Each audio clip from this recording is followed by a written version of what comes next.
Baik, sistem peradilan pidana. Nah, dalam sistem peradilan pidana terdapat subsistem peradilan pidana. Subsistem peradilan pidana ini terdiri dari kepolisian, kejaksaan, pengadilan, dan advokat. Juga pemasyarakatan masuk dalam subsistem peradilan pidana yang selanjutnya akan saya jelaskan mengenai peran pemasyarakatan dan dalam sistem peradilan pidana. Oke, yang pertama ialah mengenai kepolisian. Kepolisian adalah lembaga pemerintahan dengan fungsi di bidang pemeliharaan keamanan dan ketertiban masyarakat, penegakan hukum, perlindungan, pengayoman, dan pelayanan kepada masyarakat, di mana diatur di dalam Undang-Undang Nomor 2 Tahun 2002 tentang kepolisian pada pasal 3, menjelaskan mengenai fungsi kepolisian dibantu oleh yang pertama, kepolisian khusus, yang kedua, penyidik pegawai negeri sipil, yang ketiga, bentuk-bentuk pengamanan swakarsa. Dalam sistem peradilan pidana, kepolisian memiliki 4 tugas utama, yaitu yang pertama, menerima laporan atau pengaduan dari masyarakat dan pihak terkait atas dugaan terjadinya tindak pidana, kemudian yang kedua, melakukan penyelidikan dan penyidikan, ketiga, menyerahkan berkas perkara ke kejaksaan, keempat, memastikan terjadinya hak-hak tersangka dalam penyelidikan dan penyidikan. Selanjutnya ialah kejaksaan. Kejaksaan adalah lembaga negara yang melaksanakan kekuasaan negara, khususnya di bidang penuntutan, sebagai badan yang berwenang dalam menegakkan hukum dan keadilan. Kejaksaan dipimpin oleh Jaksa Agung yang dipilih dan bertanggung jawab kepada Presiden. Kejaksaan Agung, Kejaksaan Tinggi, Negeri merupakan kekuasaan negara, khususnya di bidang penuntutan, di mana semuanya merupakan satu kesatuan yang utuh yang tidak dapat dipisahkan.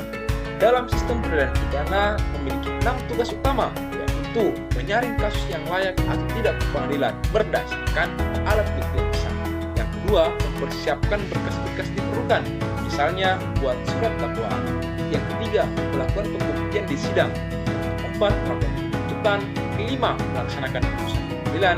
Dan yang keenam, melakukan penyidikan terhadap kasus-kasus tertentu. Selanjutnya ialah pengadilan. Merupakan kekuasaan negara yang merdeka untuk menyelenggarakan peradilan guna menegakkan hukum dan keadilan berdasarkan Pancasila dan Undang-Undang Dasar 1945, di mana dilakukan oleh Mahkamah Agung dan badan peradilan yang ada di bawahnya, peradilan umum, agama, militer, tata usaha negara, dan sebuah mahkamah konstitusi.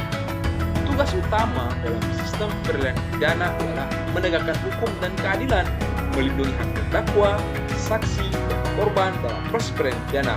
Dan selanjutnya ialah menerima, memeriksa, dan mengadili serta menyelesaikan perkara-perkara, kemudian memberikan putusan yang adil seadil-adilnya dan berdasarkan hukum yang berlaku, dan menyiapkan arena publik untuk persidangan sehingga publik bisa menyaksikan bagaimana persidangan tersebut berlangsung.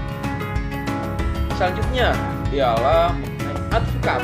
Advokat adalah orang yang berprofesi memberi jasa hukum baik dalam maupun di luar pengadilan yang memenuhi persyaratan berdasarkan ketentuan undang-undang. Tugas utama dalam sistem peradilan pidana ini adalah yang pertama, melakukan pembelaan bagi tersangka atau terdakwa. Kemudian yang kedua, jaga hak-hak tersangka atau terdakwa dipenuhi selama proses peradilan itu berlangsung. Yang ketiga ialah memberikan bantuan hukum kepada tersangka atau terdakwa. Hak advokat sendiri ini ialah advokat berhak secara bebas menjalankan tugas profesinya untuk membela, kemudian berhak untuk berpegang pada kode etik dan peraturan perundang-undangan. Kemudian advokat berhak untuk mengeluarkan pendapat dan pernyataan dalam pembelaan perkara. Kemudian advokat berhak memperoleh informasi, data, dan dokumen lain dari internal pemerintah maupun pihak-pihak lain. Kemudian advokat berhak untuk menerima honorarium atau jasa. Selanjutnya, bagaimana peran pemasyarakatan dalam subsistem peradilan pidana? Pemasyarakatan sendiri dalam Undang-Undang Dasar Negara Indonesia, Undang-Undang Nomor 22 Tahun 2022 tentang pemasyarakatan merupakan subsistem peradilan pidana yang dimana pemasyarakatan ini mengatur terhadap pelayanan, pembinaan terhadap tahanan maupun narapidana, yang dimana dari tujuan sistem pemasyarakatan ialah pertama, memberikan jaminan perlindungan terhadap hak tahanan dan narapidana. Kemudian yang kedua adalah bagaimana meningkatkan kualitas kepemilikan pembinaan agar yang ketiga, memberikan memperbaiki diri dan tidak mengulangi tindak pidana sehingga dapat diterima kembali oleh lingkungan masyarakat, dapat hidup secara wajar sebagai warga yang baik, tetap taat hukum, bertanggung jawab, dan dapat aktif berperan dalam lingkungan dan memberikan perlindungan kepada masyarakat dari pengulangan tindak pidana atau menjadi seorang residivis.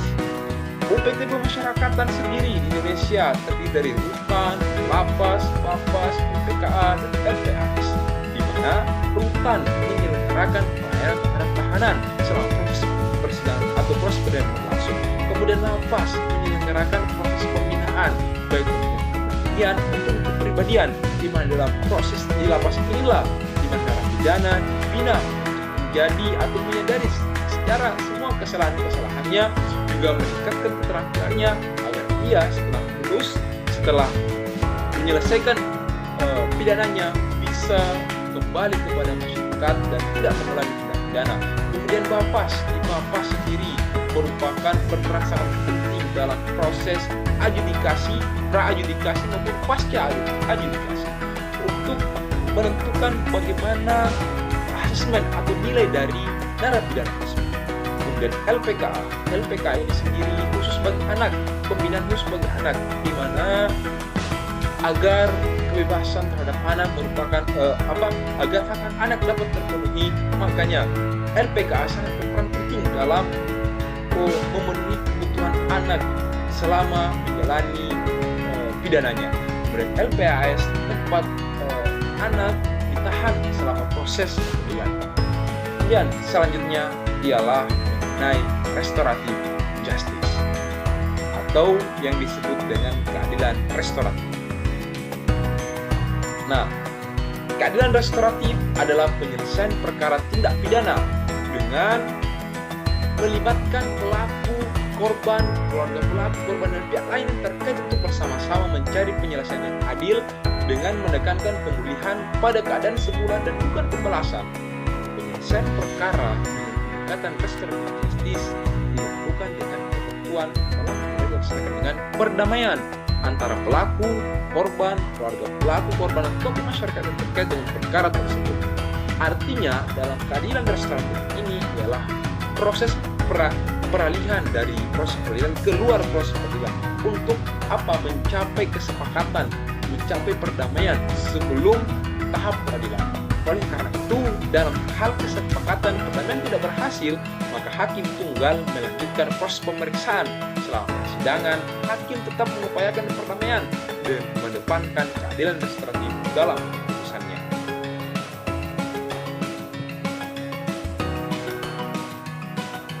Nah, yang selanjutnya ialah sama halnya dengan yang tadi ialah keadilan restoratif, tapi ini menghadap anak, yaitu ialah diversi.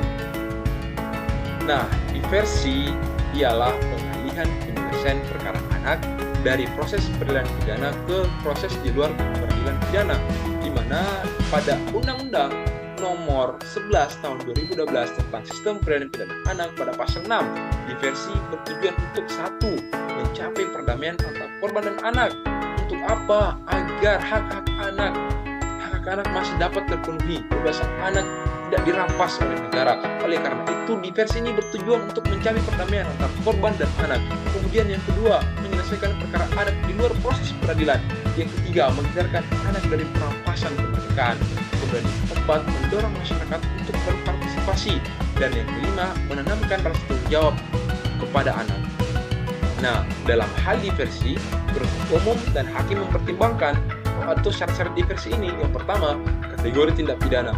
Kategori tindak pidana di bawah 7 tahun masih bisa untuk dilakukan dengan diversi, tapi di atas 7 tahun dengan tindak pidana seperti pembunuhan, pemerkosaan, pengedar narkoba, dan terorisme itu tidak dapat dilakukan dengan diversi. Kemudian yang kedua adalah umur anak. Yang ketiga, hasil penelitian kemasyarakatan dari Bapas, di mana peran PK sangat krusial dalam hal ini, di mana PK bisa mempertaruhkan untuk hak-hak anak ini masih bisa ia dapatkan, kemerdekaan anak ini masih bisa ia dapatkan. Agar apa? Agar perampasan kemerdekaan terhadap anak tidak dapat terjadi. Intinya agar terjadinya perdamaian antara pelaku dan korban. Kemudian ialah dukungan lingkungan keluarga dan masyarakat, di di mana lingkungan keluarga dan masyarakat sangat berpengaruh terhadap diversi ini. Bagaimana menentukan sikap anak tersebut dalam kehidupan sehari dan lain sebagainya.